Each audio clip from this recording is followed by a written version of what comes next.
వచ్చే స్థానిక సంస్థల ఎన్నికల్లో వైసీపీ జెండా ఎగురవేయడమే లక్ష్యంగా కార్యకర్తలు నాయకులు నడుం బిగించారని ఉమ్మడి పశ్చిమ గోదావరి జిల్లా రీజనల్ కోఆర్డినేటర్ గుడివాడ అమరనాథ్ పిలుపునిచ్చారు.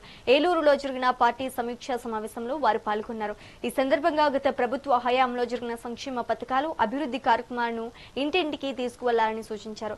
గ్రామ స్థాయి నుండి మండల స్థాయి వరకు ప్రతి ఒక్కరూ బాధ్యతగా పనిచేసి పార్టీ అభ్యర్థులను గెలిపించేందుకు కృషి చేయాలని కోరారు.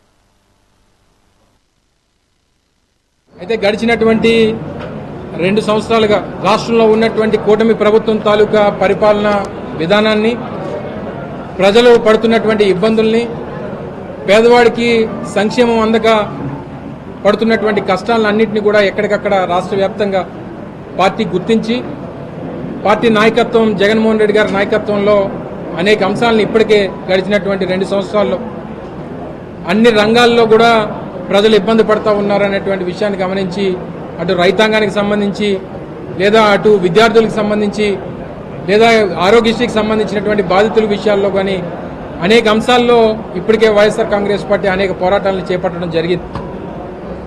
ఈరోజు రాష్ట్రంలో అన్ని రంగాలు కూడా ప్రైవేట్ పరం.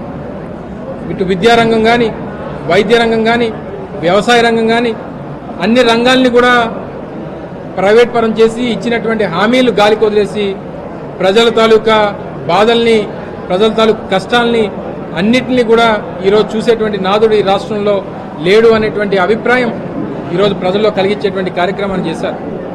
కేవలం పబ్లిసిటీ, కేవలం మార్కెటింగ్, కేవలం కొన్ని మాఫియాల ద్వారా వీరు ఈరోజు ఈ రాష్ట్రంలో ప్రభుత్వాన్ని నడుపుతూ ఉన్నారు.